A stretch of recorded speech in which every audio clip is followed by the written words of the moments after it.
Bienvenue dans le podcast Joie de vivre et optimisme, le podcast, une série d'épisodes pour changer de regard sur la vie et sur nous-mêmes. Je suis Valérie, sophrologue depuis 2018 et thérapeute quantique depuis plus de 3 ans. Je suis devenue récemment praticienne en massage du ventre Chin et Tsang et j'offre des consultations en cabinet et à distance pour les séances quantiques et la sophrologie. Je suis passionnée par les pratiques permettant de mieux se connaître et de reconnecter à sa véritable nature. À travers mes soins et ma sophrologie, j'explore les différentes origines des blocages psychocorporels et émotionnels des personnes qui viennent me voir. Je m'adresse à ceux qui souhaitent mettre plus de vie dans leur vie, ouvrir leur cœur à la vie et ce faisant, ouvrir peu à peu leur conscience.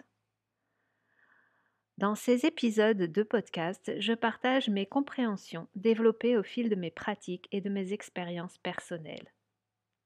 Le thème principal en est vraiment la joie de vivre et l'amour de soi. Aujourd'hui, je vous présente le 5e épisode et je vous souhaite la bienvenue dans cet épisode dans lequel je vais vous partager ma compréhension du lien entre la joie de vivre et l'amour de soi. Alors, c'est parti! Peut-être que pour vous, le lien entre l'amour de soi et la joie de vivre, ou l'optimisme, semble couler de source. Mais pour moi, pendant longtemps, ça ne l'a pas été. Pour moi, c'était deux choses très différentes. Être optimiste dans la vie ou être dans la joie de vivre, que je confondais à cette époque, relevait pour moi d'une manière d'envisager l'événement et la vie. C'est d'ailleurs ce que j'ai expliqué dans les premiers épisodes de ce podcast. Mais cela n'avait rien à voir avec la manière que j'avais de me considérer. Voir le verre à moitié plein, ce qui est l'apanage de l'optimiste, ou profiter et jouir des plaisirs de la vie, ne me semblait pas du tout en lien avec le regard que je pouvais porter sur moi. Alors aujourd'hui, je vous partage pourquoi, comment j'en suis venue à faire le lien entre les deux. Comment j'en suis arrivée à ce stade de ma compréhension. Eh bien, je dois vous avouer que ça n'est pas encore tout à fait clair pour moi.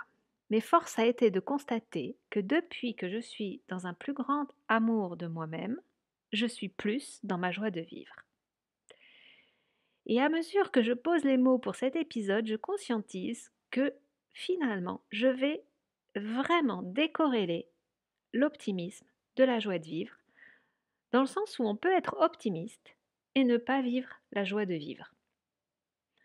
L'optimisme, au-delà du regard porté sur la vie, c'est une aptitude que certaines personnes ont. Et je fais partie de ces personnes qui ont quand même cette capacité devant chaque difficulté, même si je vis un gros doute et une émotion plutôt, on va dire, négative entre guillemets, devant la difficulté, eh bien, je me rends compte que le lendemain, souvent, quelque temps après, après l'avènement de cette difficulté, l'émergence de cette difficulté, eh bien, le courage revient toujours comme un optimisme avec cette idée que tout va s'arranger. Je ne peux pas vous expliquer comment ça fonctionne pour moi, mais c'est ainsi que je le ressens. C'est un optimisme persistant qui revient, souvent c'est le matin après que la nuit soit passée, et cet optimisme a pu m'aveugler en certaines circonstances et me laisser continuer à poursuivre des voies qui n'étaient pas justes du tout pour moi. Mais ça, c'est une autre histoire. Donc, ici, je veux témoigner qu'on peut être foncièrement optimiste, avoir ce courage, parce que l'optimisme pour moi est lié à du courage, enfin c'est comme ça que moi je le ressens, mais en même temps on peut avoir des difficultés à être dans la joie d'exister. Alors de nombreuses personnes actuellement vivent des prises de conscience où dans leur vie plus rien ne fait sens, où ils sentent que leur place n'est pas là où ils sont. où ils pensaient, que leurs envies changent, qu'ils ne savent même plus trop quelles sont leurs envies, leurs désirs et que leur joie, ben, n'est plus vraiment au rendez-vous dans leur vie, actuelle. Alors ça, c'est pour généraliser, donc c'est pour vraiment essayer de, vous partager ce que je ressens. C'est que la joie de vivre dans mon entourage, dans les personnes que je rencontre, eh bien, elle n'est pas si courante que ça et que c'est vraiment quelque chose qui est à conquérir. L'optimisme, c'est presque plus facile parce que c'est de l'ordre du faire. C'est vraiment faire des choses concrètement pour développer son optimisme et c'est d'ailleurs comme ça que moi, j'ai commencé aussi quand je voulais aller mieux, et c'est aussi peut-être pour ça que ça a été plus facile pour moi parce que j'ai cette aptitude, mais ça a été vraiment de faire des choses pour être plus optimiste. La joie de vivre, on va pouvoir mettre en place des techniques, on va pouvoir faire des choses, on va pouvoir, faire des «exercices» entre guillemets, des petites pratiques, mais c'est de l'ordre du ressentir et le ressentir, c'est de l'ordre de l'être, vraiment. Alors c'est peut-être ça le début de la réponse, à la question de ce podcast. Comment l'amour de soi et la joie de vivre se rejoignent? Eh bien, l'amour de soi et la joie de vivre relèvent aussi, tous les 2 également, du ressenti, de l'être et non pas du faire. Alors, l'amour de soi, on peut le conquérir par des pratiques. Malgré tout, on peut commencer à inscrire dans la matière des pratiques concrètes dans lesquelles on va prendre soin de soi, prendre soin de son corps, de sa santé, de son alimentation, qu'on va continuer par des pratiques qui vont nous permettre de mieux nous connaître et d'identifier toutes nos qualités, toutes nos ressources. Donc tout ça, c'est des coachings qui peuvent nous apprendre à ça, à nous amener à nous aimer plus et à prendre conscience de notre valeur. Mais être vraiment dans l'amour de soi, et du coup, dans cette expression, il y a le verbe être, c'est le ressentir dans toutes les cellules et, et le vivre finalement au quotidien dans la conscience de notre grande lumière, en fait, hein. Donc pour moi, la première révélation, ça a été de ressentir de l'amour dans mon corps pour moi. Oui, j'ai reçu l'énergie d'amour de mon corps pour mon être, pour moi. Mes cellules, mes organes réagissent et envoient de l'amour dès que je me pose dans son écoute et que je suis dans la douceur avec moi-même et dans l'ouverture envers moi-même. J'ai, grâce à ça, grâce à cet amour de mon corps et à cette douceur et cette ouverture que j'ai pu apporter à moi-même, à mon corps, j'ai atténué des douleurs physiques, par exemple. Heu, j'ai pu établir une vraie relation entre mon corps et mon être. J'ai pu aussi, prendre conscience que, pour atténuer les douleurs, on pouvait apporter de la douceur et de l'amour à la douleur elle-même, à la maladie elle-même. C'est en pratiquant régulièrement des moments de retour à soi, des moments de méditation, des moments d'écoute de son corps, de ses émotions, de tout ce qui est présent en nous à l'instant présent, que nous pouvons prendre conscience de tout un tas de choses magiques et magnifiques. Nous pouvons ressentir notre puissance, notre force, ressentir et visualiser notre valeur, ressentir toute l'énergie d'amour qui est partout autour de nous, qui est présente à l'intérieur de nous, qui est dans notre corps, dans tous les organes, dans toutes les cellules, et qui est également dans les différents plans de notre être. Quand on est dans la conscience de cette énergie d'amour, la joie d'être, de vivre cette vie-ci, grandit. Alors de manière plus simple et peut-être plus basique, quand on est dans l'amour de soi, on n'éprouve plus le besoin de se comparer aux autres. C'est d'ailleurs une des techniques les plus efficaces, c'est de stopper tout discours qui nous compare, tout discours intérieur qui nous compare aux autres. Et c'est en commençant par stopper ces mécanismes inconscients de comparaison qu'on peut alors commencer à voir la valeur que nous avons. En poussant la réflexion plus loin, ne plus se dévaloriser et commencer à se valoriser en faisant par exemple la liste de toutes nos réussites, la liste de toutes nos qualités, celles que l'on pense avoir et celles que les autres voient en nous et que nous ne voyons pas, et également la liste de toutes les personnes qui nous aiment, la liste des personnes pour qui nous sommes importants. Moi, je les ai fait, ces différentes listes. Et je peux vous garantir qu'à la fin, dans mon petit carnet, c'était pas tant de lire le nom des personnes, de lire les qualités, c'était de me rendre compte qu'il y avait énormément de choses dans ces différentes listes, qu'il y avait plein de réussites, qu'il y avait plein de qualités, qu'il y avait plein de personnes pour lesquelles je suis importante. Et alors, à ce moment-là, je me suis dit que je n'étais peut-être pas si mauvaise que je le pensais.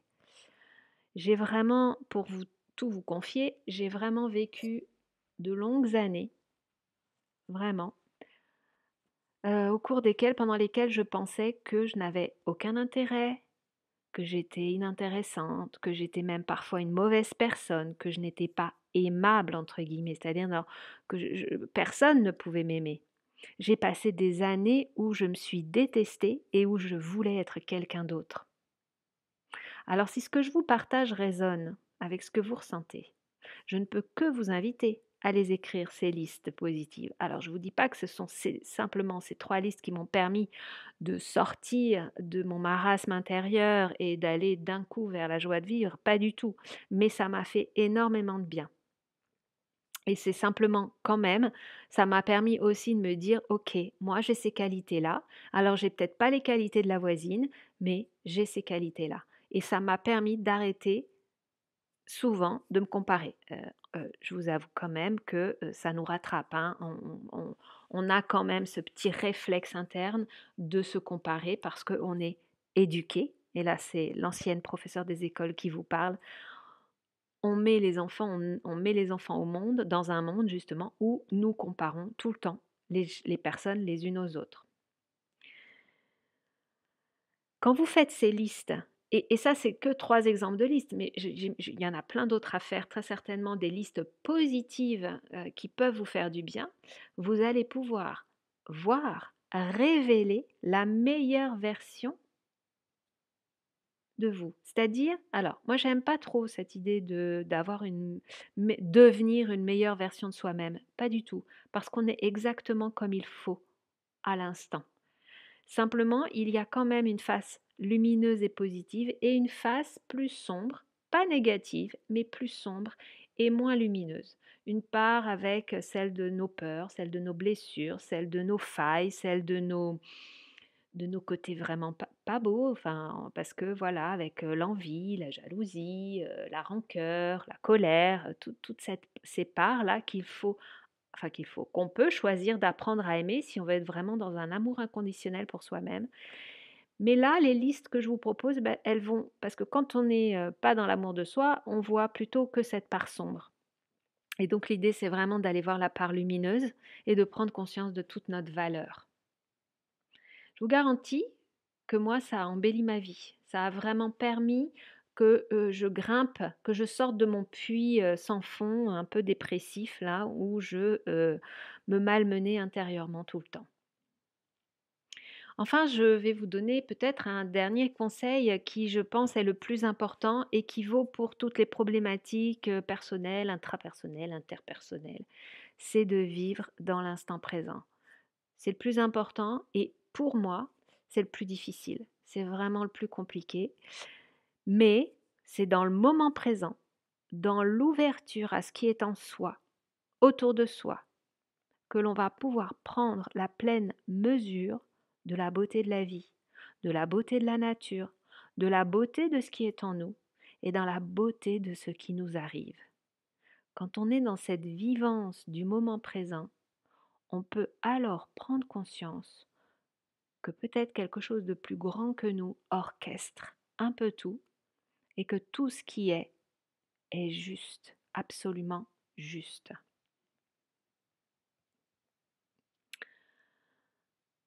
tout ce qui est là, tout ce qui nous est arrivé a servi à nous amener là où nous en sommes aujourd'hui dans notre vie et avec nous-mêmes. Nous sommes bien plus accompagnés que nous le croyons, pardon. Et j'ai envie de dire que même dans la matière, chaque personne, peut-être même vos animaux, puisque je viens de vivre le décès d'un de mes animaux et que c'était un des êtres les plus importants de ma vie, qui me guidait, qui m'accompagnait. Nous sommes vraiment accompagnés, bien plus que nous ne pensons. Et même la personne qui vous dit une remarque négative un jour, eh bien peut-être que elle est là pour nous faire grandir, eh bien peut-être qu'elle est là pour nous enseigner quelque chose à son insu. Voilà où j'en suis arrivée à ce stade de compréhension. Et quand j'ai envie de vous dire que là où j'en suis, eh bien finalement il n'y a rien d'autre à vivre que la joie de vivre et l'amour de soi. Je ne peux pas être à un autre endroit qu'à celui-là quand j'ai cette conscience de tout ce que je viens de vous énoncer. Je n'ai plus qu'à me laisser porter et à profiter. Alors j'espère que ce partage vous a inspiré et vous a plu. Je viens de vous faire mon dernier épisode de cette série de podcasts, c'est dur à dire, sur la joie de vivre et l'optimisme. J'ai un nouveau projet qui est en train de germer, qui est en train d'éclore même, d'un nouveau podcast qui sera beaucoup plus complet, beaucoup plus global et sur du plus long terme, où je vous partagerai différents sujets qui m'animent, différentes compréhensions, et où je vous partagerai mes points de vue, voilà, mes compréhensions à moi, à travers mes filtres et mon arrière-plan de connaissances. Mais je vous en reparlerai très bientôt et sur ce, je vous souhaite une très très belle journée et je vous dis à très bientôt. Si vous avez aimé ce podcast, n'hésitez pas à le partager, à le liker et à voilà, et en parler autour de vous, ça aide énormément. Vous le savez, ça permet aux algorithmes de mieux me trouver. Je vous remercie et je vous dis à très vite.